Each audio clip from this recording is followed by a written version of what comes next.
Hello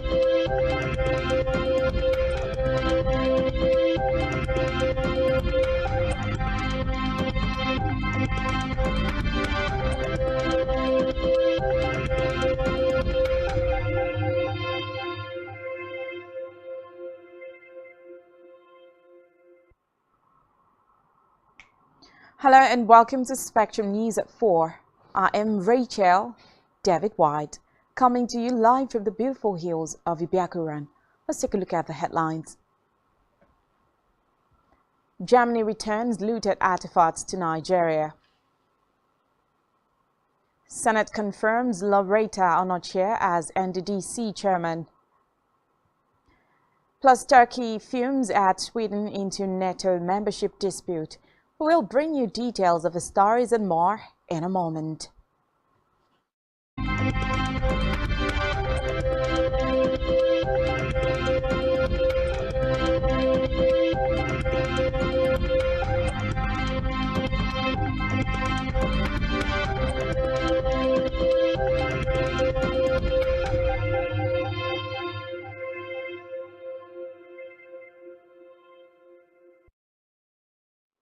We begin with a report that Germany's Foreign Minister Annalena Baerbock has handed 20 artifacts looted in the 19th century back to Nigeria at a ceremony in their capital, Abuja.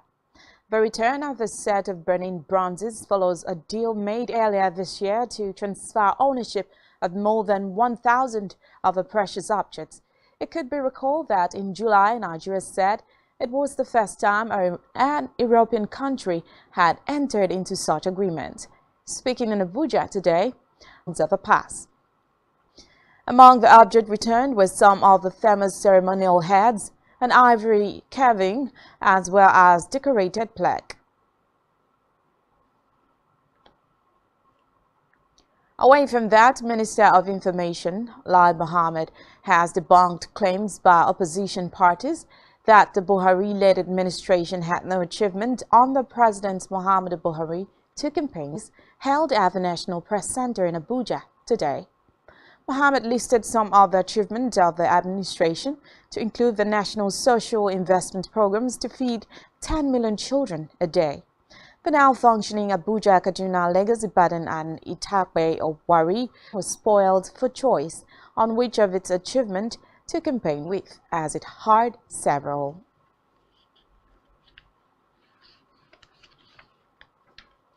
On infrastructure development, federal government says 4 hydropower projects with a combined capacity to inject 110 megawatts of electricity into the national grid have been completed. It also announced that 11 other hydropower projects with a total capacity of 3,750 megawatts of electricity had been initiated as work was ongoing at the various project sites. The Federal Ministry of Water Resources, Adamu, explained that Nigeria's hydropower potential was 12,220 megawatts, adding that Kanji, Jeba and Shiroro dams accounted for 1,900. The government considering establishing two disarmament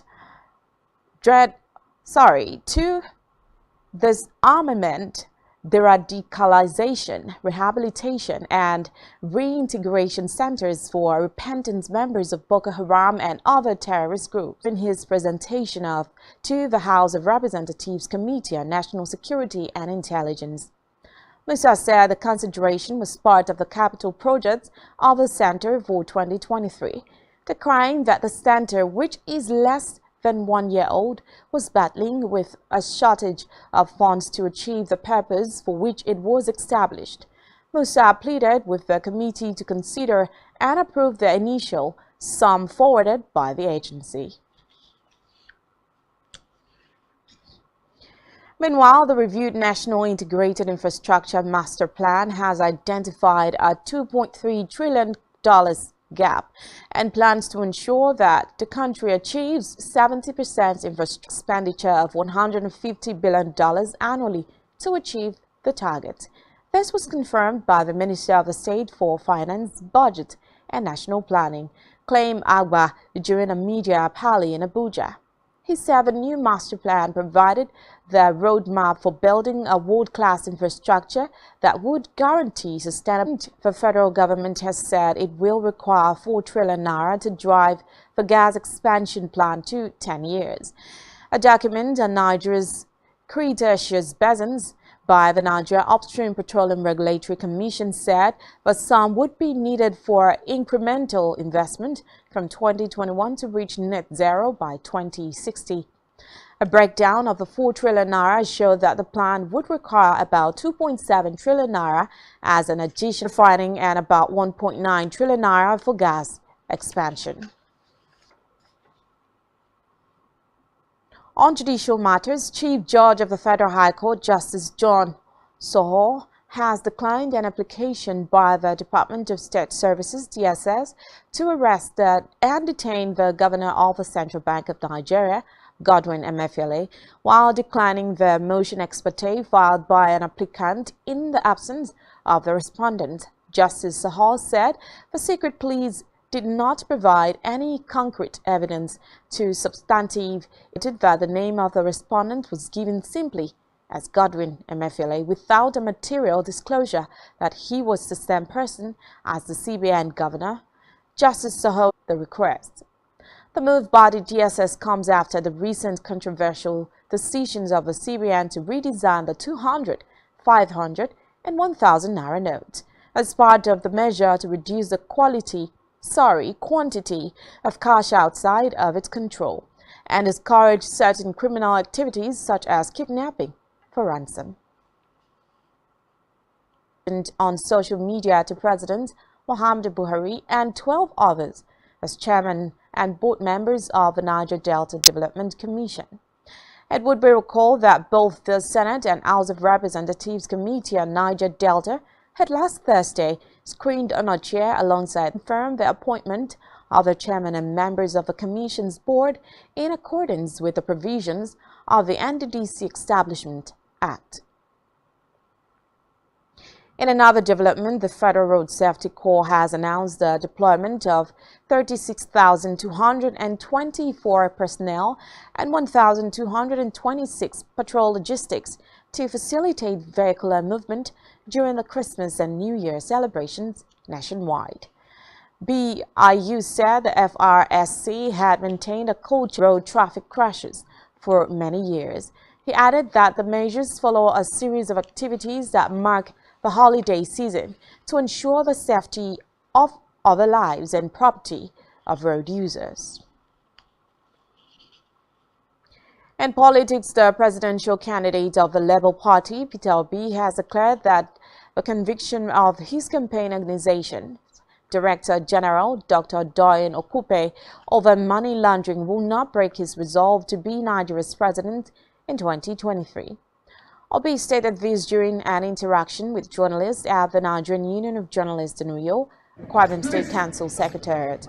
The former Anambra State Governor said he was undaunted by the conviction and will allow the due process of law to take its course.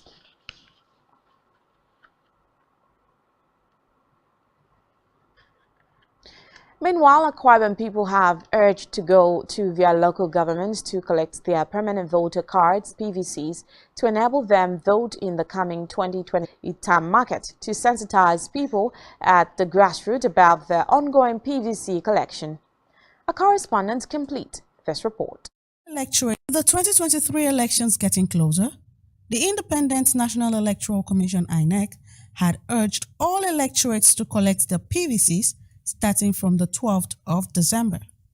Unfortunately, a lot of people are still unaware of this information. To bridge this gap, the Pan-African Women Project, a non-governmental organization, has taken it upon themselves to go around the country informing people at the grassroots, especially women, about the PVC collections. And sustainable democracy in Africa can majorly be tracked from the grassroots, since it was observed in the last election that the market women and those from the grassroots were the main registrants with the PVC. We are in this engagement, telling people, sensitizing them, speaking to the market women, to women, to use permanent voters card. And we were not just doing it in Itam Market. This engagement started in Abuja. From our observations over the years, we've observed that the women that have permanent voters card are really women who are from the grassroots. These market women are people we've been seeing in the polling unit. The village head of Ikorobasi Tam in Itu local government area, Obon Gabriel Ikbewe, who applauded the initiative, also urged INEC to decentralize the collection of PVCs to the wards. In this area, the local government is too far from here for people to go there and collect their PVC. I think they can make it possible for everybody to bring down those PVC to either purchase units or to the collection center where they register people. Now, transportation from here is too high, and so many people will not be able to go there. Another thing is that times of election, on the day of election, they say election commence by 8 o'clock. People will go to voting unit by 8 o'clock and stay there till 4 o'clock. There is no material. With what is going on now in Nigeria, our vote will count. Akwa Ibom State INEC Public Affairs Officer, Ekom Umo, also lauded the initiative to correct the misconceptions about PVC collections and assure the electorate that their votes will count in 2023. The message here is that we just came to spread the information, to tell them to go and collect their PVCs and where they can get the PVCs.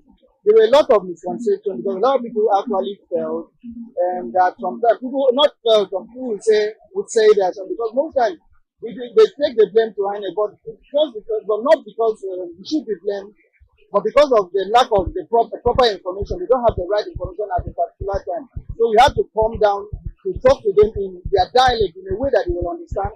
In all the dialects of Akwa Ibom State, the Yana, the Video, and whatsoever. So now everybody can really understand and they can know the right place to go to get their PVC. The 2023 elections is panning out to be one of the biggest in the country's history, and everyone has been encouraged to play their part in effecting change. Starting. Still to come in the news, Nigerian Amusan ranked 5th best female athlete for 2022. Stay with us.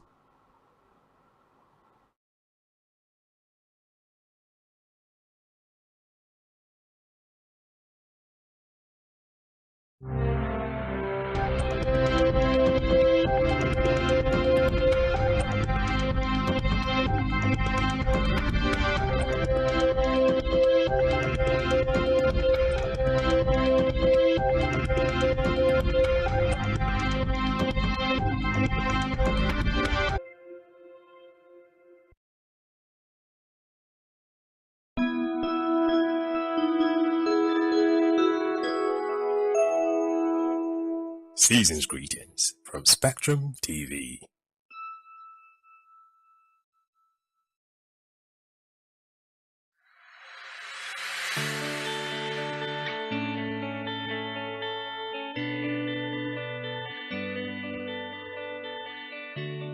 Every day, we bring security.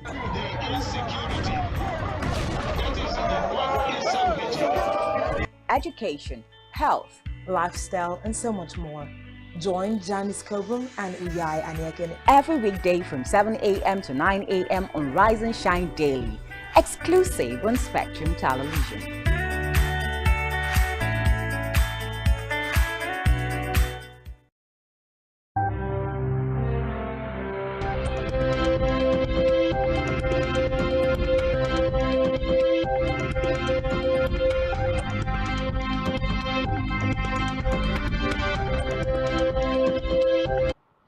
Moving now to Africa, where Ethiopia's largest bank, the Commercial Bank of Ethiopia, has announced the resumption of financial operations in some towns in the troubled Tigray region after a shutdown of more than a year.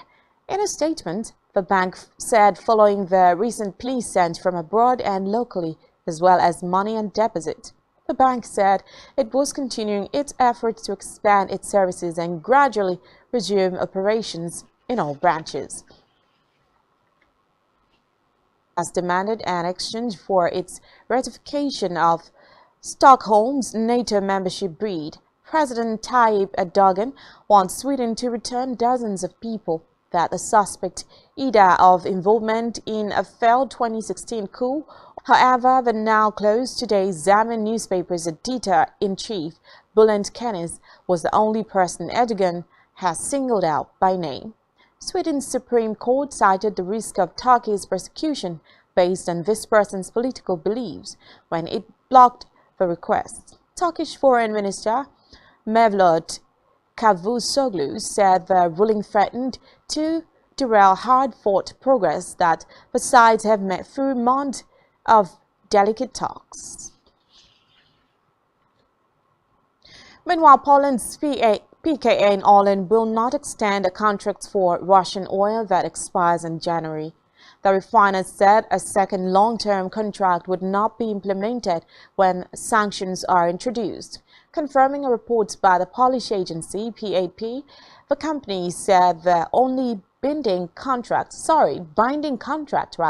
for the supply of Russian oil in 2023 will cease to be implemented when the sanctions are introduced, for which they are prepared.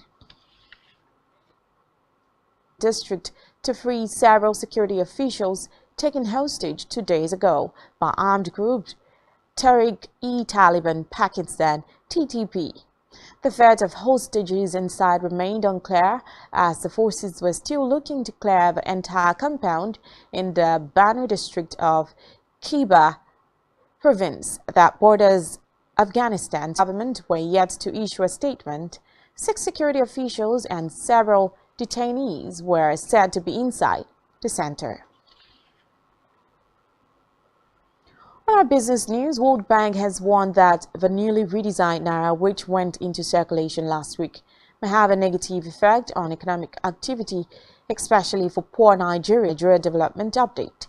Amid the mixed reactions that have been trailing the newly redesigned notes.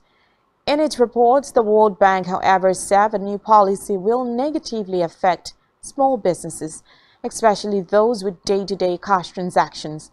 Similarly, the Lagos State Chairman of the Nigerian Association of Small and Medium Enterprises, Adebayo Adams, said the policy would hit businesses and the MSMEs. Still in business, it has emerged that the National Insurance Commission announced this in a report on the Statistics Department quarterly synopsis of the insurance market third quarter 2022. According to the report, the industry recorded a total asset of about 2.3 trillion naira, indicating a 9% increase at about 1.2 trillion naira.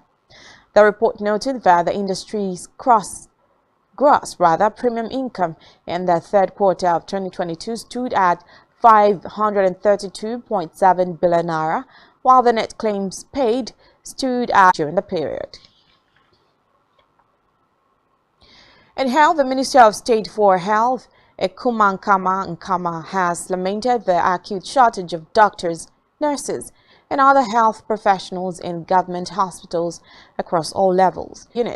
Neonatal intensive care unit, pediatric intensive care unit, and labor ward at the Lagos State University Teaching Hospital. Nkama added that the Federal Ministry of Health and other government agents, including the Office of the Head of the Civil Service of the Federation, were working to ensure that exiting staff were replaced as soon as seamless death from COVID-19 since loosening its hardline containment policy as hospitals and crematoriums struggling with an outbreak, which authorities say is impossible to track the country.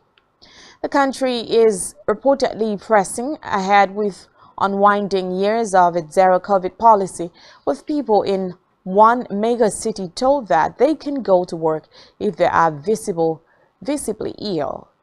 Reports say official case numbers are widely considered unreliable following the end of mandatory mass testing, while fears are mounting of a wave of infection in poor rural areas during the upcoming Lunar New Year holidays.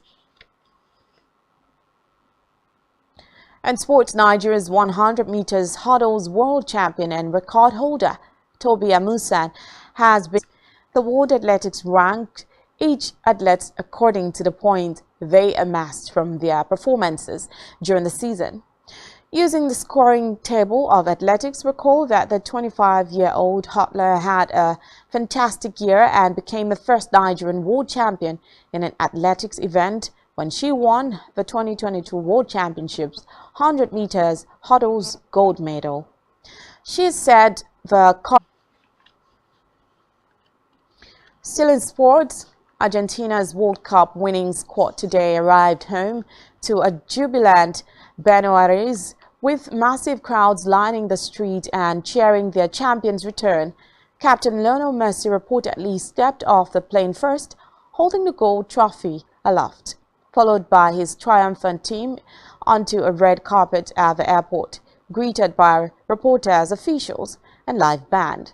According to reports, the team will first spend the night at the Argentine Football Association's training ground. On our entertainment news, Afrobeats legend Burna Boy has been announced by streaming platform Boomplay as the #1 male artist for 2022. Burna Boy leads Asake, who comes in at #2, and Keys Daniel, who is the third most streamed artist. With the announcement, Burna Boy has now become the most streamed artist of 2022 and 3 other major streaming platforms in Nigeria. In a feat that captures his successful 2022, reports say in addition to dominating the streaming platforms, Burna Boy will be wrapping up 2022 with 2 Grammy nominations for World Album and Global Song of the Year.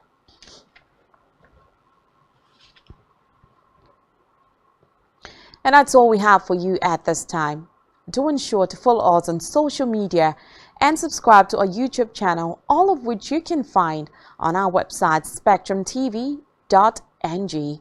You have been watching Spectrum News at 4. I am Rachel David White. Good afternoon.